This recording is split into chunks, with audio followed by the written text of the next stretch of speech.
Hello and welcome to the Giving Voice to Depression podcast, brought to you by Recovery.com, the best place to find mental health and addiction treatment for anyone, anywhere. Each week, we profile a guest who shares openly about their mental health journey. They share because they understand that when people don't talk about their depression or other mental health conditions, those of us who do struggle with them can feel like we're the only ones, that there's something wrong with us and that no one understands. We understand. I'm Terry McGuire, the creator and co-host of this podcast. You have my promise that we'll keep it real here. Depression is real, and we're not going to sugarcoat our discussions about it. Hope is also real, and you'll get a dose of that here too. I'm Carly McCullough, a licensed social worker and educator, and Terry's daughter. We've both experienced depression and also support loved ones struggling with it. We're here to normalize talking about depression and mental health in our communities, as well as our families. And to share real-world tested strategies that have worked for other people who have walked similar paths. Thanks for joining us. This episode was originally produced with funding from the A.B. Korkor Foundation for Mental Health. We record a couple new interviews each month and also replay some of our best ones from the archive so that newer listeners don't miss out on those. This episode is from when Dr. Anita Sanz was co-hosting. Hi, Terry. Hello, Anita. So the basis of hope is believing that things can change, that things can get better, brighter, easier to live with, that we can and will reconnect with our personal worth and value, that life will feel worth living again. But depression tells us that none of that will happen.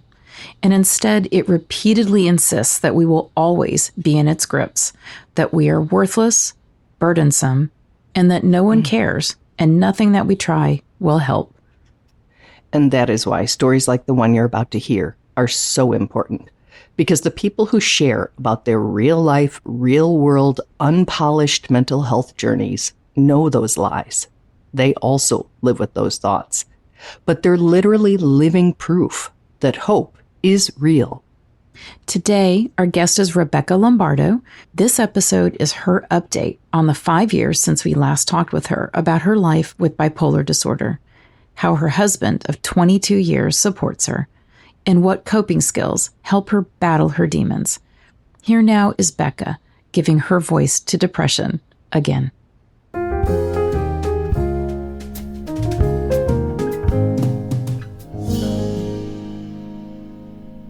On a day-to-day basis, it can be really hard to notice all the progress we've made, especially when we're still not living the life we'd hoped for or expected. But when we zoom out and gain a wider perspective, that can change. That's what Becca recently experienced when she turned 50 and showed herself some grace with a look back on her 40s. And it just kind of hit me that it had been a full decade since I had been in that horrible hospital. And, I had attempted suicide. And, it was my last time that I had ever done any practice of self-harm in any way.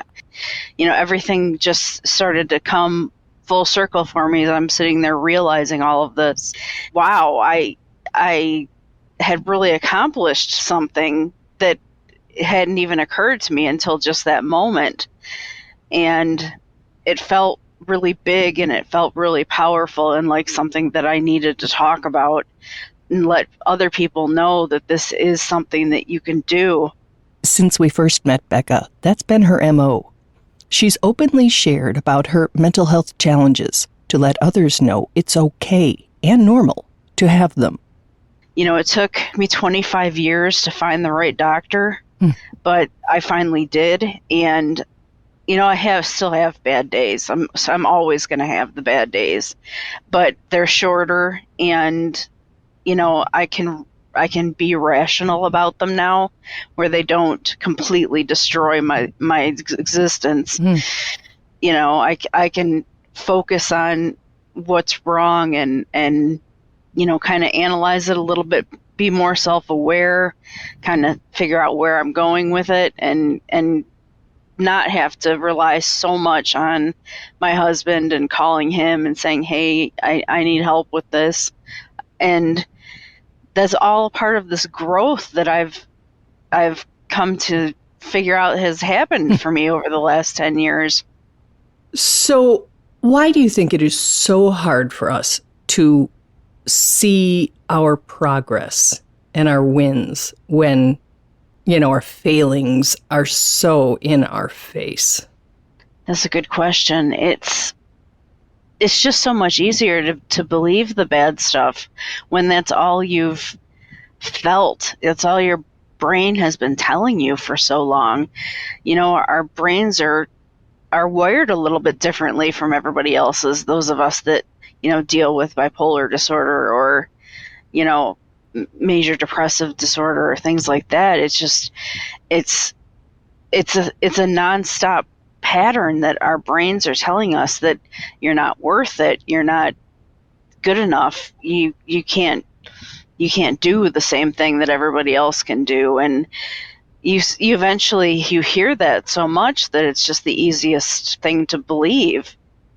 Becca says those thoughts can convince us that life's good stuff is only available to people who don't battle mental health conditions. The whole other side, being a strong mental person that you see on the other side of the coin, the people that are successful and happy and healthy and exercise every day and have beautiful houses and everything. That stuff is hard. We can't get to that. We're stuck where we're at. And I think that that's just the way that our minds are telling us we can't do it. And it's easier to just say, you're probably right, I can't do it, than it is to explore the possibility of failing at trying to get better. And yet, here you are, 10 years later, 25 years into your mental health journey, talking about you have not been back to the hospital in that decade. Right. You have not self-harmed. You have not made another attempt. Those are huge things. Right. And I just recently, I did to kind of celebrate things, I put my book, the ebook version, I put it out for free for a week. And I managed to get the book to number 1 in mental illness. Wow. Yeah, on Amazon. Wow. And number 3 in memoirs. So that was pretty exciting for me. I would say. You said that 10 years ago, before all those accomplishments, that you misunderstood everything. What did you mean by that? I misunderstood the fact that, this is the biggest one, the fact that people did not want me around, that it would be easier for everyone for me to just be out of the picture, that I was too much of a burden and I couldn't get better on my own, and I couldn't get better with doctors. I couldn't find a good one that would actually help me or listen to me, and I really just needed to let everybody go and relieve them of the burden of having me around. If you have such thoughts too, and lots of us do, we hope there is some, comfort might not be the right word, but deeper understanding that feeling like a burden is a symptom of depression and not a truth. If you feel as if you're a burden to someone else, try talking to them about it. I bet you any money they're going to tell you you're not the burden that you think you are.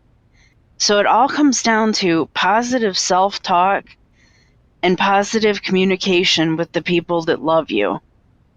You have to keep talking to yourself and saying, no, this isn't bad. I'm not failing. I'm doing okay. It's going to be all right. And even if you have to go minute by minute by minute, you do it that way.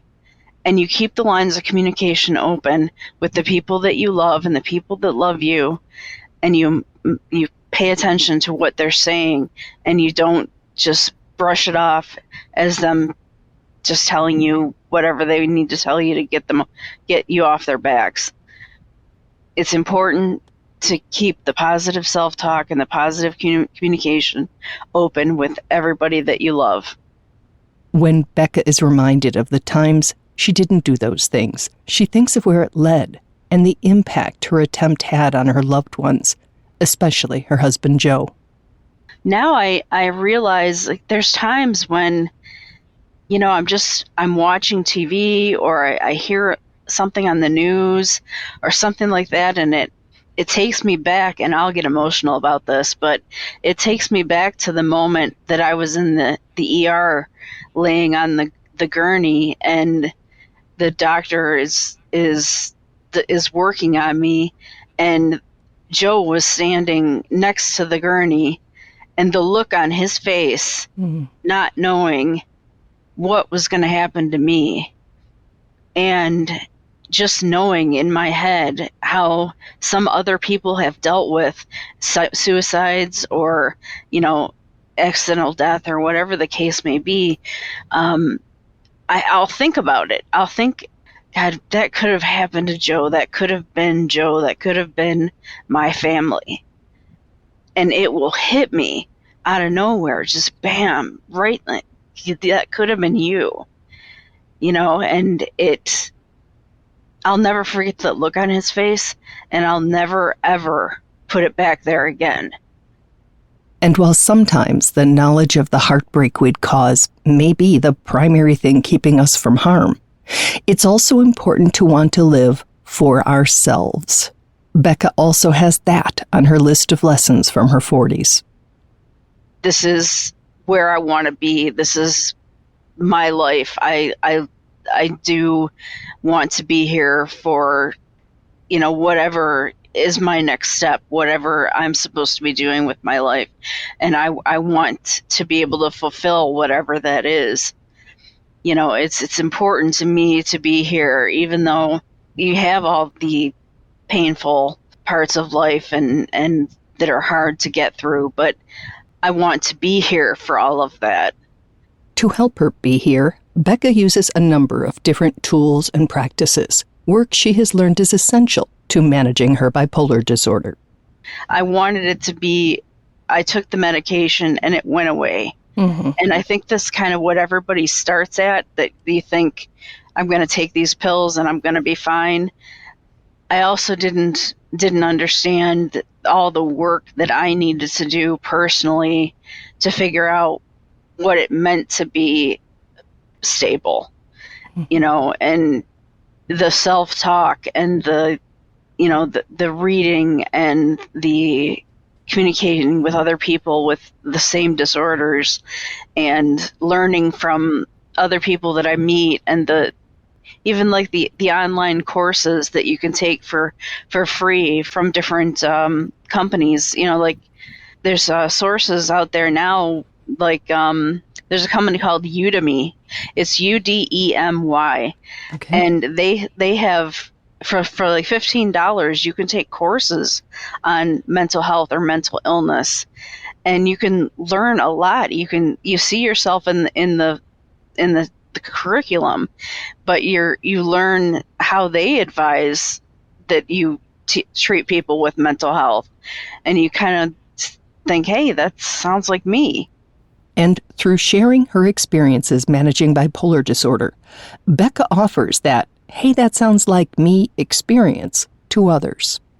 And when you start getting to a point where you are not only getting positive feedback, but you're actually having people tell you that you've helped them in some way, mm-hmm. that is really, really feeds the positivity inside you, where you learn it's okay to not be ashamed of this anymore.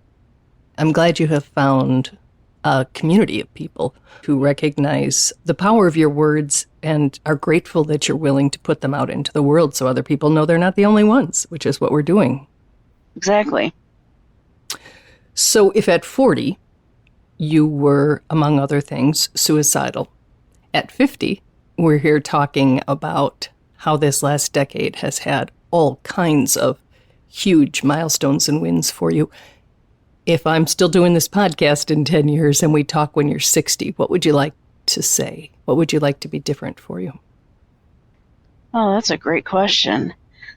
I think I would like to be able to say that not only has my mental health continued to stabilize, that my physical health would be vastly improved. I've got some issues going on that, are kind of taking away from my quality of health. That weighs you down, and that makes day-to-day life difficult. And so then you're kind of trapped with making sure that you're not letting your mental health suffer because your physical health is suffering a little bit too. And I would like to be able to say that I've been able to continue to write, and that it's been fulfilling and has continued to help people, and just been able to make a dent in the stigma that we're all still facing. I think we've done a good job so far. I'm not seeing it as much as I was, but I might be a little bit sheltered. I might not see it as much as some people have, but I think that we still have to do the work, and I think that we will, and I think that it'll be great for everybody if we keep on moving. Absolutely. So, to anyone listening who is currently where you were before, what can you say from the other side of that whole experience? What I would say is that you have to be patient with yourself. You have to try to learn how to be self-aware. I know it sounds difficult, but if you give it a minute, it doesn't take as much effort as you would think. And you can't just say, oh, I'm going to get up and I'm going to feel better today, and then it may not happen, and then you'll feel like a feeling of failure. And that's one thing that you have to get rid of completely, is feeling that you're a failure because you haven't gotten to some particular stage in life. It's something that I'm constantly trying to keep away, that I'm constantly beating myself up for, that I might have failed at something. That's always a very prominent thought in my mind, and I know it is for a lot of people, is the feeling of failure. And that's something that you have to work through, and you have to try to put aside, and remember that just taking care of yourself some days is the best that you can do, and that is the best that you can do. And self-care is a huge part of life. And if that's all you can do is get up and take a shower and go sit on the couch and watch TV, then that is it. It's absolutely fine. You're taking care of yourself, and that's what matters.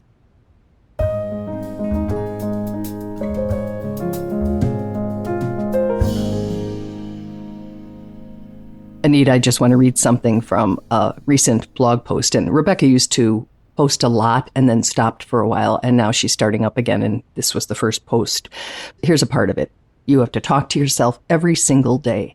You have to learn how to filter out negative thoughts. Be nice to yourself.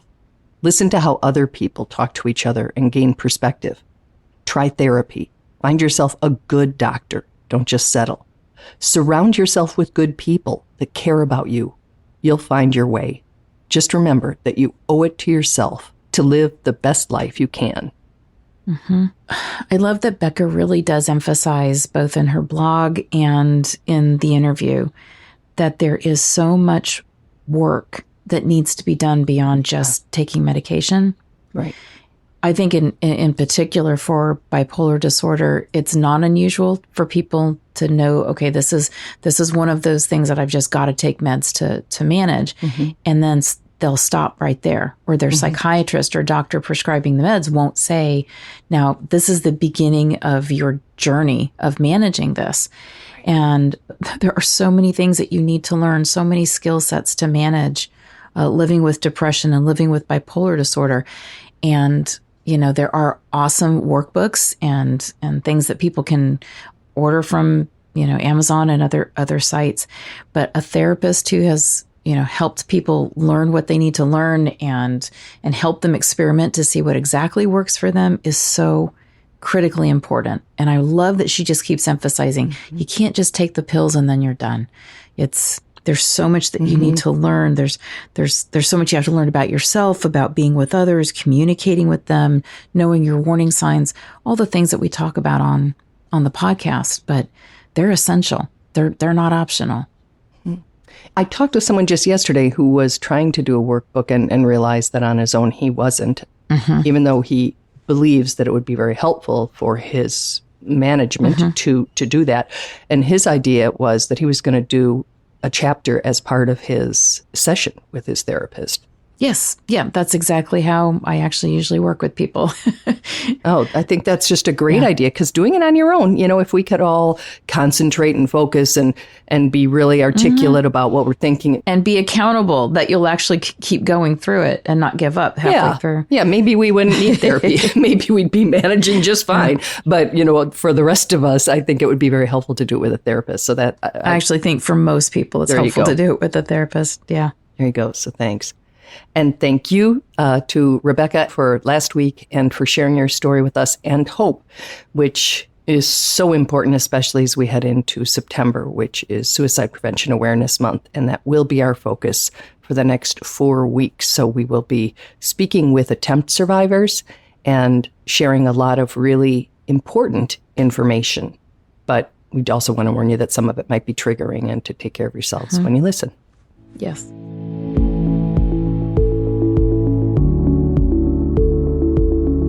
We really hope that this discussion helps give some language or context to your own depression, or ideas for how to support someone else in your life living with it. We invite you to check out the hundreds of episodes in our archive and to explore both the Resource Hub and treatment options on recovery.com. Depression is too dark a road to walk alone. We'll be back next week.